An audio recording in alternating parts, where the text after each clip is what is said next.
This morning, we're continuing a series that we started 3 weeks ago called You Asked For It. Basically, it's the questions that you asked over a couple of weeks, and we're trying to engage those because of where you're at in the world we live in.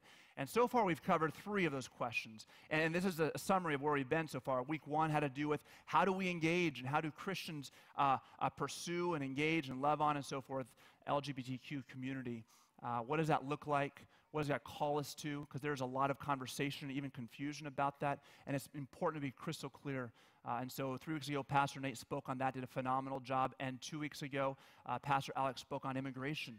How do we go about really discerning and deciding in this view of all the immigration conversation going on? What is our perspective? How do we as Christians think about that? How does God want you as an individual, as a citizen of the United States to think about this conversation on a national level? And so Pastor Alex, who's the pastor of Nueva Vida congregation over there, spoke about that. And last week we jumped into the challenging and even uncomfortable topic of pornography and really engaged a conversation of what's the problem with porn.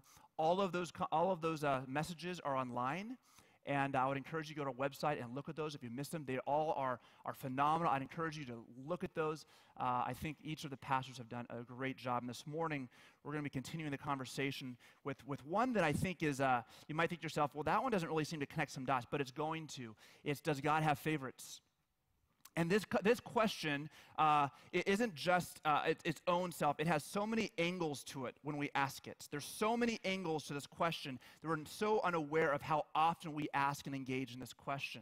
I remember about 2 years ago, give or take, when my wife was pregnant, about 2.5 years ago, pregnant with two of our babies. We went through a process called in vitro fertilization.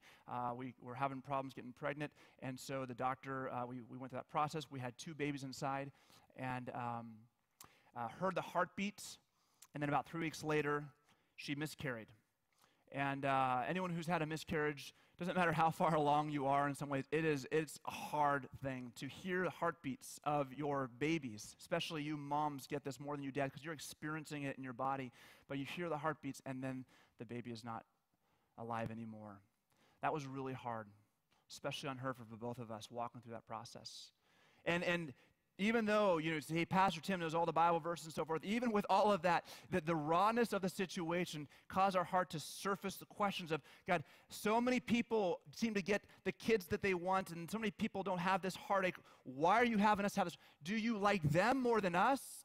Are they your favorite because they don't have this heartache, and we're not quite as favored in your eyes? Why is it so difficult? Why this pain?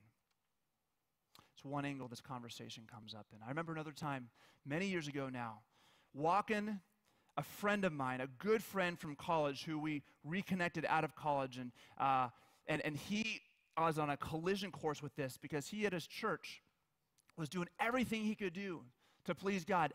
Everything his pastor told him to do, he would do. And it was a church in which the pastor had a lot of like, hey, you should do this, and so you do it. And he was trying to obey in every way.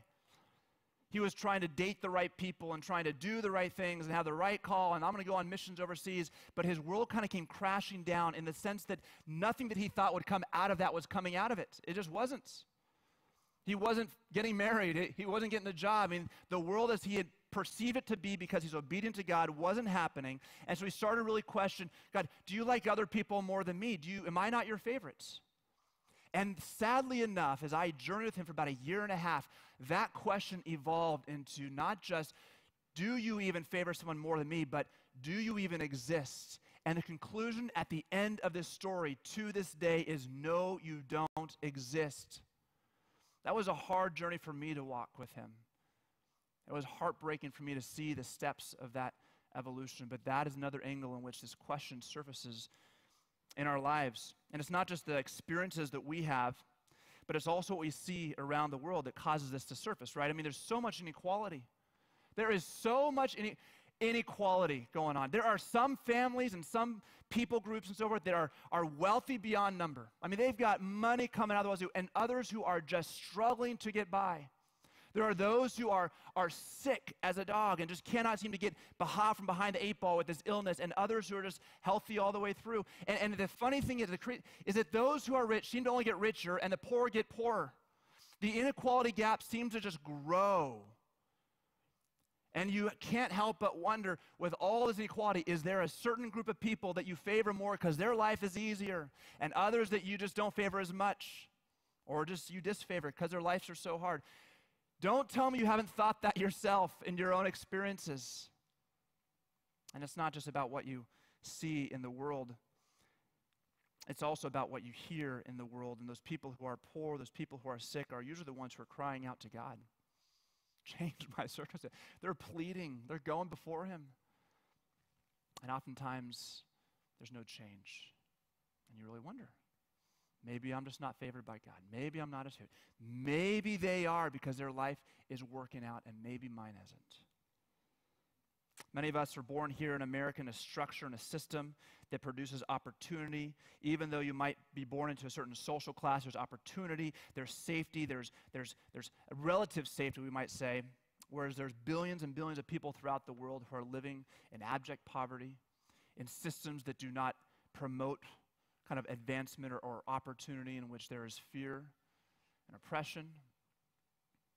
Does God like Americans more than other countries? Does God like you because you're born here, right? I mean, these questions just kind of come in all different angles for us. Does God have favorites? Does he have favorites? You know, if you were actually a friend of mine, some of you might know him, Tim Harding. He's our life group leader. Shout out to Tim Harding. It was his wife's birthday yesterday, by the way. How about that? So, but Tim sent me a text message this last week in which he has a friend who's overseas. And what this friend is doing is they are actually rescuing kids from slavery in different countries. You've heard of groups like IJM, International Justice Mission, going after kids in sex slavery and other kind of indentured servitude and people. Well, he does that kind of thing, and he just sent a text to him saying, hey, today we rescued a girl from slavery. That was never my experience in life, and there's lots of kids who are never rescued. Does God like that one more than the others? I mean, this is rubber meets the road right here, isn't it?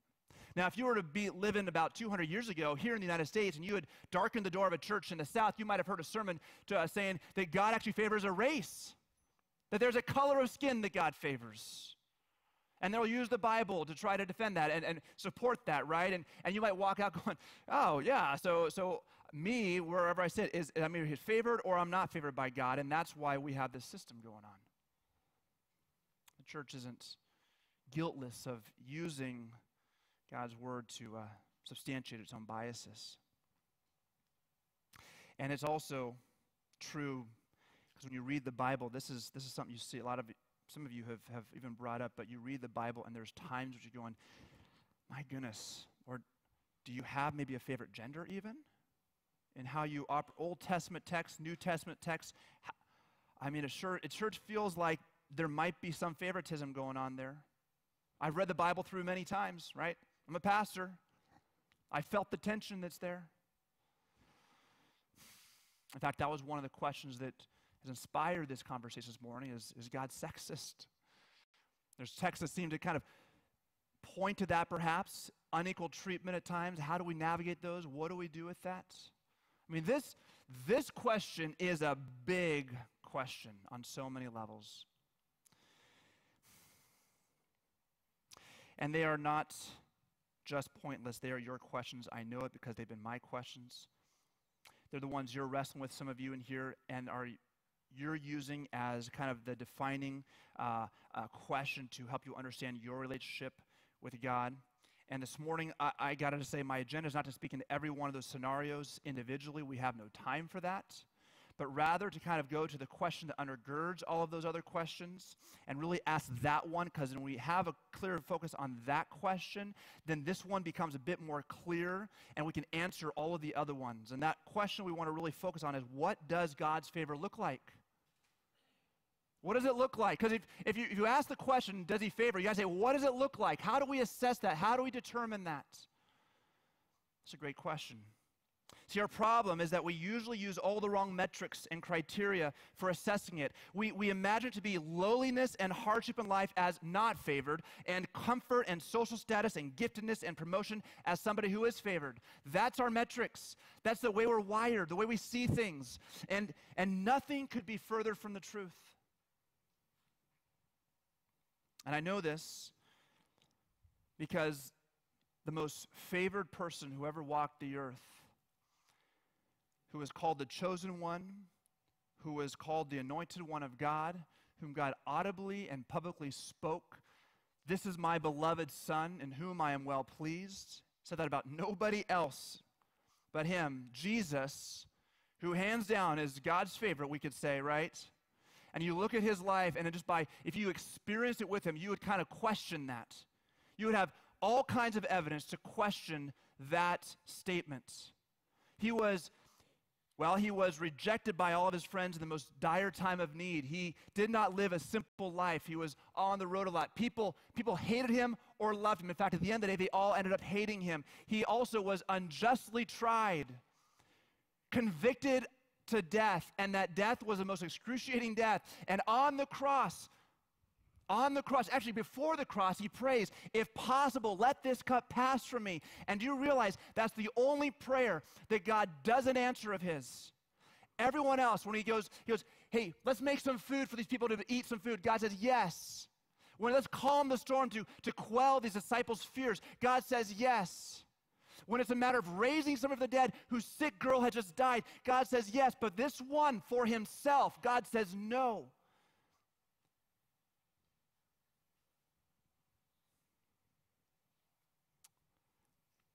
He's God's favorite. But you have a hard time noticing that if you were walking with him all the way through, especially that last week of his life. In fact, the crowds watching this were saying, "Hey, if you really are the anointed one, if you really are, then you should be able to come down, because God would never let this happen to his favorite one." So I know that that's a bad metric system. Lowliness and hardship equals not favored. Comfort and social status and giftedness and promotion is favored. Men and women, we want to have a conversation about this because we misevaluate God's favor all the time. And this morning, I want to establish an accurate evaluation of it, because when we do, those other issues, while they're important, they get put into some perspective in which we can now engage them on. I want to start with you in a book that is, we might call it the proverbial wisdom book of the New Testament. It's called the book of James, and James was the brother of Jesus. James became a pillar after Jesus' death and resurrection. James finally believed that his brother was actually the anointed one of God and put his trust in him and became a strong voice in the church in the early part of it all. And he wrote this book, and it's fascinating about this letter, this book, is that after the single verse saying, "Hey, this is James writing you," he goes right into, "Hey, count it all joy, my brothers, when you face hardships or trials, all kinds of hardships. For you know that the testing of your faith produces perseverance. And let perseverance have its full effect, that you may be perfect and complete, lacking in nothing." Right out of the gate, his one major assumption is that you are going to engage hardship. It's the assumed thing. Not just that life is hard, but you are experiencing it right now. That's the first point that he's got to address you on, because that's where we tend to live our lives, especially this group of people here he's writing to who are on the lowliest part of the rung of the social scale. And he's saying, "Guys, I know this is where you live your lives. This is how you evaluate God and his relationship with you. So let's speak into that one." The problem with and hardship with this verse, I know many of us have it on our posters and memory verse, right? Hey, count it all joy when. Count it all joy. Assume it's joyful when you experience trials of many kinds, right? Because something's happening, and something's happening to your faith, which is an important word we'll get to later, happening to your faith. But as trials persist, one of the normal outcomes is financial struggle. When sickness persists, you cannot continue your normal working job, or you have medical bills that ensue. Financial struggles start to ensue, start to come up. When you have relational struggles, that spills into your working world, right? The financial side starts to become affected. When it's persistent and continuous, financial struggles come. But not only, but social experience. People don't want to hang around someone who's always down in the dumps. I mean, let's face it, it's a drain. They're the extra grace required kind of person. And so sometimes you find that friendships tend to move away, and you don't have that support that's there, and you feel like you are just left out. And so after starting there, a few verses later, he says this: let the lowly brother boast in his high status, and the rich in his humiliation, and the fact that he's going to lose it all someday. Because like a flower of the grass, he will pass away. Let the person who is sick, the lowly person, boast in their high status with God. If they're struggling to pay bills, boast in your high status with God. Let the person whose life is hard and is broken boast in their high status before God. Let the person who is living in an oppressive societal system that keeps them down boast in their high status before God. Let the person who is lowly on any kind of experience and any kind of level boast, brag, take pride in. Let that person boast in their privileged status, favored status before God. Now that does not compute, does it? That's what he's getting at here. This is what he's saying. And why would he say that? Because God, in his love, is perfecting something in you. It's far more precious than the status and riches, and it will outlast him. You know, here's a picture to help you kind of process this. If you athletes out there, then you on sports teams remember the times when the coach would just say, hey, go run. And it was kind of punishment every time, right? Go run. In fact, that was the number one method that my high school soccer coach used to punish us, was to go run sprints. And if he didn't like you, he would make you run the sprints, and everybody else kind of hang back. Now, I didn't really like that. Nobody liked the running. We always wanted to do something more fun like scoring goals than run or scrimmaging. But here's the deal. He's having you run. Hey, man, look who's getting the perseverance. Look at the one who's getting his stamina up. You can cause me to run, but it's actually just going to build me up. Let me boast in the fact that I am growing right now, and you guys, even though you feel like you're in a privileged spot, are not growing right now. Or academics. School, man, nobody liked the teacher who assigned more and more work. In fact, we, including me, always talked bad about them, right? Grumbled, man, that are so unfair. Maybe you never did that, but that's what I did. But you know what's funny at the end of the day, at the end of each semester, is the teachers that I appreciate the most are the ones that forced me to work. Gave me the assignments that I had to get in, and usually it was the ones that had a lot of assignments, and the ones that really cared about how you did them. Because I walked away going, I really learned something there. Let the person who is given more work than they feel that they are due boast in their privileged position. That's what's going on here, because there's something that's being developed in you that's more important and valuable than your social status, than your riches, than your health, that'll outlast all of those. That's what's taking place. Joy and boasting in the high status of worldly lowliness. And the question we have to ask is, what is going on here that we need to understand? And maybe I'll answer that question by asking another. What if we started to see God's favor not through the lens of how much you have, but through the lens of how much you have to depend upon God? What if you start to define God's favor not through the lens of how much you have, but by how much you have to depend upon God? That, by the way, is called faith. Trust. God's agenda, here's his agenda. Here's what he's trying to accomplish you. His agenda is to become all that you lean upon. He wants to give you not just social status, like that's periphery. That's not really in his major agenda. He will leverage those to bring about, he will take those away to bring about this one agenda, to give you himself. To give you himself. Now, those of you who have dated someone or in a marriage relationship, you understand the conflict that's there. It's not so much what the marriage brings, it's the relationship that's there that is so sweet. And God is saying all these things are distracting you so many times from really enjoying and embracing me that those become actually a hindrance to you experiencing what I really want to give you and that's me. Because the Bible says clearly that in him is life. In him is life. He's not only the creator of you, he's a sustainer of you. He is your provider and your protector. See, he is developing your faith, your trust.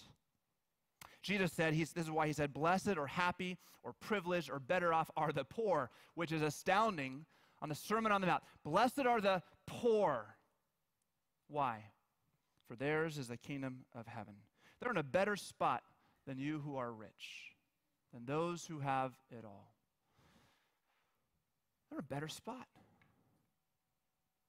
You're privileged. I don't feel privileged. Yeah, I know, because the world says you're not. But God is trying to speak, and you're turning this upside down on its head, because we have the wrong metrics. We misunderstand what God's favor looks like. We don't understand how to qualify and quantify. And God is saying, let's turn this upside down. It's not about your status or about the system you're in. It's about how lowly you are and dependable upon me. How are you leaning into me as if I am all that you have and all that you need? That's his agenda for your life. You know, there's a time later on in Jesus' life when he was sitting at the temple, and he had a scenario that really fleshed this out. But what happened there is in Mark chapter 12. Actually, I'll read it for you. He sat down opposite the treasury, which is the place people put their money into for the system there, and watched people putting money into the offering box. Many rich people put in large sums because they had lots of money, and they can fund large projects. And a poor widow came and put in 2 small copper coins, which made just a penny. And he called his disciples to him and said to them, truly I say to you, this poor widow has put in more than all those who are contributing to the offering box. For they contributed out of their abundance, but she out of her poverty has put in everything she had, all she had to live on. Now here's the astounding part to me, is that Jesus isn't worried about her that night. He's not worried about, well, if she put in everything that she had, how's she going to eat her next meal? If she put in everything she had, and she's living in a system that, that system was a patriarchal system, right? What's she going to do for food and for sustenance and so forth? He seems to not even be worried about that. Whereas you and I would go, oh my goodness, what are they going to do? What's going to happen? I think because he understood something. He understood something. He understood that he was the one who takes care of her, and she was in that posture aware of that fact. He understood the fact that she was in that posture totally dependent upon God. And she was trusting him day in and day out for her daily bread. That's what's going on there. And God's dependable. Now, hear me on this. It's not that he was promising her the next day. That wasn't it. In fact, you might remember that his agenda is better than just this life. It has eternal life. The one who believes in me will live even though he dies. So his goal in this isn't simply to give you a longer and better and happier life. It's to bring you into eternal life, which is in that trust, in that dependence upon him, which means this world is really a lot of facades. And he's saying, get your eyes off of all these things in which you say, God, am I your favorite or that person? And just focus on me. And no matter what kind of a course we go on, just know that I will continue to be your protector and your provider, not just for this life, but my goal is to bring you into fullness of life beyond the grave where nothing can touch you. That's my agenda. I'm not promising you another day of health, wealth, and prosperity, but I'm promising you something far better than that, that goes beyond the grave, that even though sickness and poverty might come, and even death might come, those can't steal from you what I've promised to give you, the fullness of life. That's what he wants to give you. Maybe we have a hard time assessing God's favor because we need to rethink our understanding of words like advantage and disadvantage, weak and poor, or weak and strong, poor and rich, foolish and wise. We got to reevaluate our ideas of those words just a little bit, because the Bible kind of turns them on their head all the time. Jesus said, I didn't come to be served, but to serve, right? But you're the king of the world. I remember Um, when Micah, about 2 years ago, was in the womb, our second child, he's now about a year and a half. But we went to the doctors for our ultrasound, and the doctor saw an anomaly on his head. And he's like, maybe nothing, but this is something, when I see that, I go, let's just be cautious, because it's not uncommon for that to translate or be an indication of Down syndrome or some chromosomal issue. Well, as a parent, you're a little bit like, well, why did you say that, doc? You know? Between now and the next test, we're just worried. So they scheduled another one a week or so away, and it took about 2 weeks total to get the results back during that time, and we were praying. I was praying. Lord, protect my son. Lord, give health to my son, right? I wanted my son to be healthy. I wanted him to be smart. I wanted, all the things that any parent for my kid, to become out normal. And then in that process of praying, there was a time when God just reminded me of something that he spoke in 1 Corinthians 1:27. But God chose what is foolish in the world to shame the wise. God chose what is weak in the world's eyes to shame the strong. Now, he's not saying that they're weak but in the world's eyes, they are weak and they are fools. And God, that's the one that God uses. That's the one God uses. That's the one that his favor is most powerfully shown in and through. And it made me reevaluate, what really am I desiring from my son? I mean, we have a phenomenal, we call it disability, we call it special ability, maybe it's a better word for it, ministry here called Buddy Break and even friendship class. And there are some phenomenal individuals in those classes. Simpler minded, perhaps, than many of us erudite people who have educations all up the wazoo and are thinking, we'll call it normal thinking. But man, I see them, and the world is not filled with all the complex things. It's simple to just trust in Jesus. It's just simple. God's agenda is accomplished easier in people who sometimes, in our world's estimation, are foolish or weak. And I realized, Lord, if that's my child, he's a privileged individual, because they're in a better spot than perhaps the one who is all the accolades that the world will give to them, because they're going to be believing that they are self-sufficient on their own. So what am I afraid of? I want you to answer my prayer for my son, that they would walk and know you, that they would care about your things. And the way I see it, those who perhaps have this special ability find it easier to embrace Jesus Christ. Is it a disadvantage or is it an advantage? Maybe we don't see things all that straightforward. Maybe we don't see the estimation that God is operating on. Again, this is counterintuitive to us. And I'm not saying we don't therefore seek to find medical cures for things, or we don't try to help people who are poor. And this is justice, social justice, caring about people's needs, moving into them, right? That's something that we do, but in the conversation as us who are living this out and experiencing perhaps social injustices or even economic difficulties, we have to realize that perhaps the table is turned upside down, and Lord, you are more powerfully shown in my weakness than in my strength. You will show me yourself and give me yourself more powerfully when you take everything away than when I have it all, because I'm going to miss you. I'm going to forget that I'm a needy creature because I have my 401k and my insurance all paid up in a big house.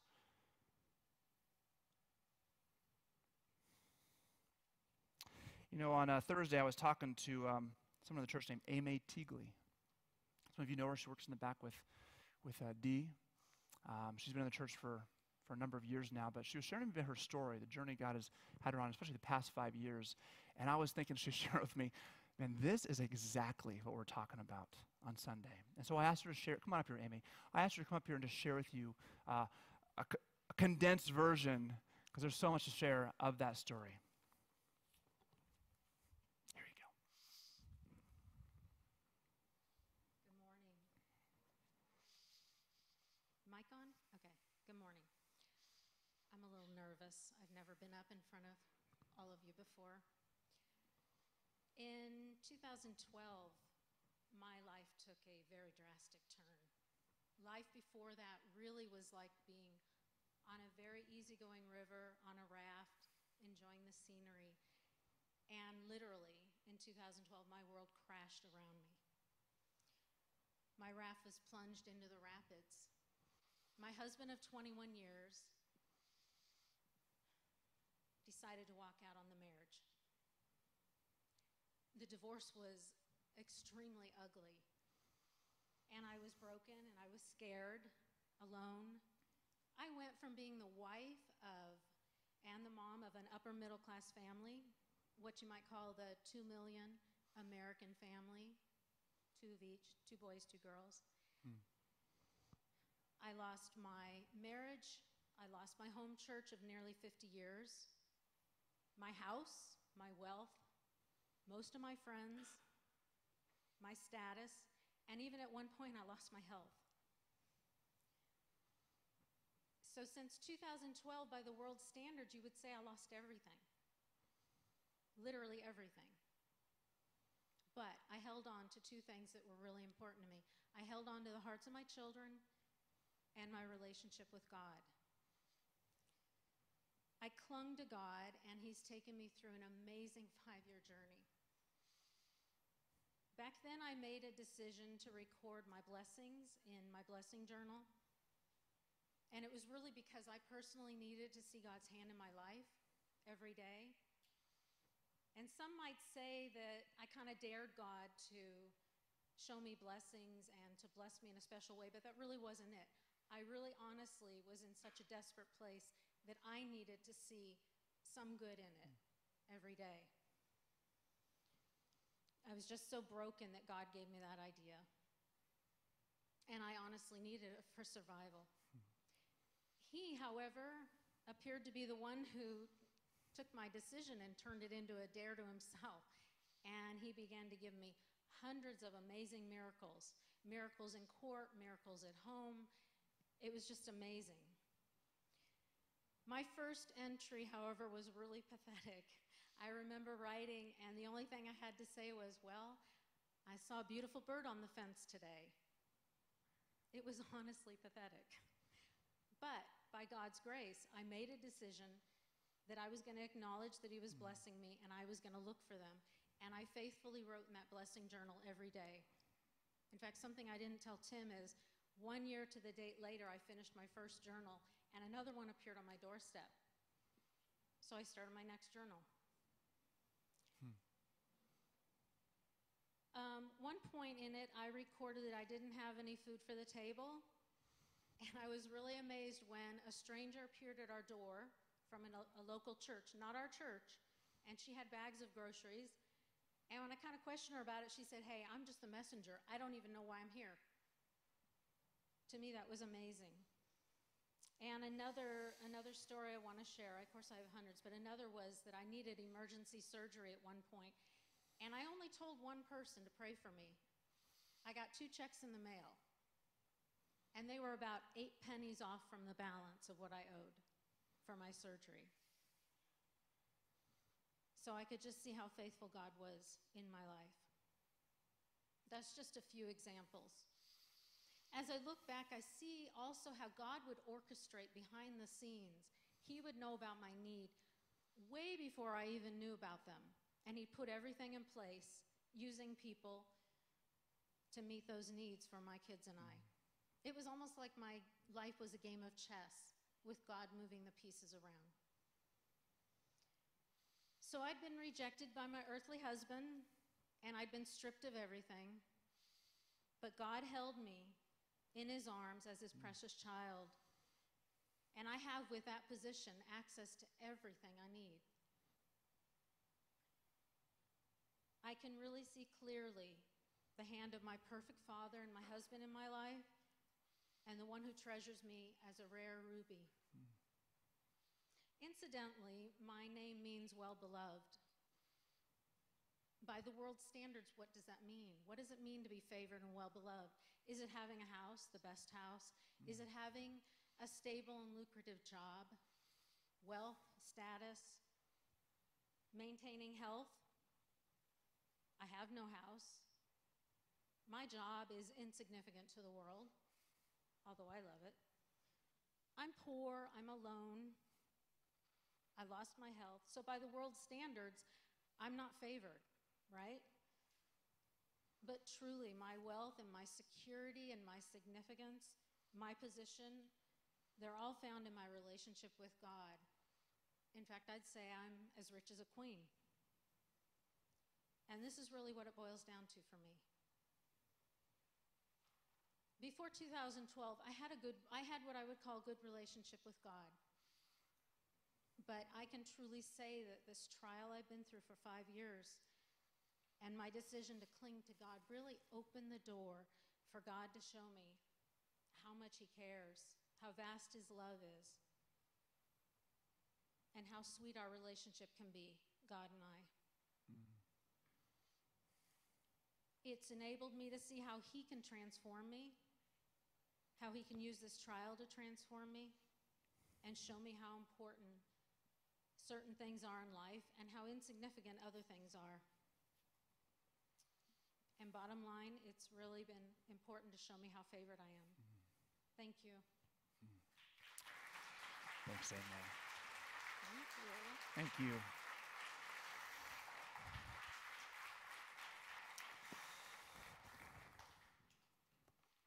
That's her story. I don't know what yours is. I loved how the story started off. She just made the decision to see how God is blessing her. And to start off, it was a bird that appeared on a fence. And okay, that's it. Sometimes we take our eyes off the fact of who God is, the fact that He does care about you, we start to become cynical and not see any of His provisions. Maybe this is a call this morning to you to start refocusing yourself. Saying, Lord, my life has been hard, but you have been caring. How have you been caring for me? Some of you in here are really at the end of your rope and thinking, man, this is going to get any harder. It's going to go on for so long. It's been years, more than 5 years. And you've really been questioning whether or not God even notices and cares about you. You see other people get prayers answered and you're wondering, when's my turn? I want you to flip the script a little bit. Flip that upside down. I want you to let God speak life into your heart, even in the midst of the pain, even in the midst of the challenges. That's what He wants to be doing. Not that He's going to give you everything that you desire, but He wants to speak His truth and His life and His love into your heart. And He has shown us that even Jesus' prayer was not answered in the way that we would say would hope to be answered, but God raised Him from the dead and exalted Him. And that is what God has promised for those who depend upon Him. He will exalt. You will not just experience life to the full. You will experience a new kind of life beyond the grave. This world can take nothing from you. And you just need to be reminded of that. There's some people in here who are available and ready to pray with you if you have some needs this morning. I want to call them forward so they're up here. Where are those people? Is there just one? Is there no one else? Two. There we go. Come on up. And if you're sitting there going, gosh, I just need someone to pray with me. I'm really having a hard time just seeing God do some good stuff. But I'm really just cynical right now. I need someone to just pray over me. Hey, come forward during this song. Maybe you're thinking to yourself, I've been trying to kind of do this world. I have a good life. Nothing's going wrong. And really, let's be honest, I feel very, very self-sufficient in where I'm at. That's a dangerous place to be. You are in a more dangerous spot than the one who is in want, seeing that they have a need for God to do something. And maybe you need to say, God, I don't feel it, but I just need to acknowledge it.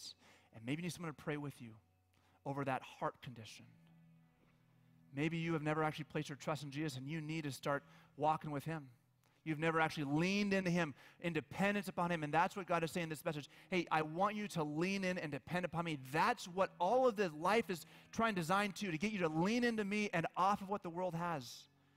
People up here are ready to pray with you and just have a conversation with you. We're going to sing the song, Come to the Altar, powerful song. I want to encourage you to stand. Let's bring the lights in the house down. And if you need prayer, come forward. Can we actually split the deck here, one side and the other side? If you need prayer, come forward and get the prayer. If you would like prayer, and some of you are thinking to yourself, I don't think I need prayer because I'm a quiet person. I don't do that kind of thing. I don't walk forward. But maybe you just need it, and you got to respond. So don't let your personality type or fear hold you back. Let's stand as I pray. Lord, I want to say thank you for this morning. God, in all of the different narratives that come into our world, and people are saying, well, this shows that God has favorites, or this shows, Lord, the reality is that we often miss and misinterpret really those whom you favor.